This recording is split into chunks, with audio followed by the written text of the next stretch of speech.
Đại sứ quán Mỹ tại Kiev đóng cửa vì lo không kích. Đại sứ quán Mỹ tại thủ đô Kiev của Ukraine thông báo đóng cửa trong ngày 20 tháng 11, sau khi nhận tin báo sẽ có không kích nghiêm trọng.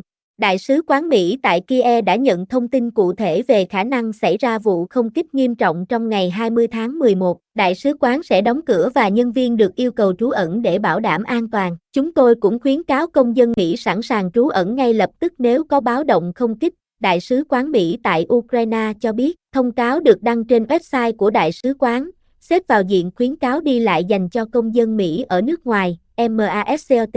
Đại sứ quán Mỹ cũng kêu gọi công dân tại Ukraine chú ý theo dõi truyền thông địa phương để cập nhật thông tin, xác định trước các địa điểm trú ẩn khi có báo động và lập tức đến nơi kiên cố khi có báo động, tuân thủ chỉ dẫn của giới chức sở tại và lực lượng cứu hộ trong tình huống khẩn cấp. Cơ quan quân sự thủ đô Kiev hôm nay cho biết các đơn vị phòng không đang nỗ lực đánh chặn đòn không kích của Nga nhắm vào thành phố, nhưng không tiết lộ thêm thông tin. Tờ Ukraina Prava nói rằng đợt tấn công sử dụng máy bay không người lái, UAV, diễn ra từ 6 giờ, nhưng chưa rõ quy mô và mức độ thiệt hại cụ thể. Truyền thông Mỹ ngày 17 tháng 11 đưa tin Tổng thống Joe Biden đã cho phép Ukraine sử dụng vũ khí tầm xa Mỹ viện trợ để tập kích sâu vào lãnh thổ Nga. Quân đội Ukraine hôm 19 tháng 11 tuyên bố tấn công kho vũ khí Nga ở thị trấn Karachek thuộc tỉnh Bryansk, cách biên giới khoảng 110 km, và ghi nhận 12 vụ nổ thứ cấp sau đòn tập kích. Kiev không công khai sử dụng vũ khí gì,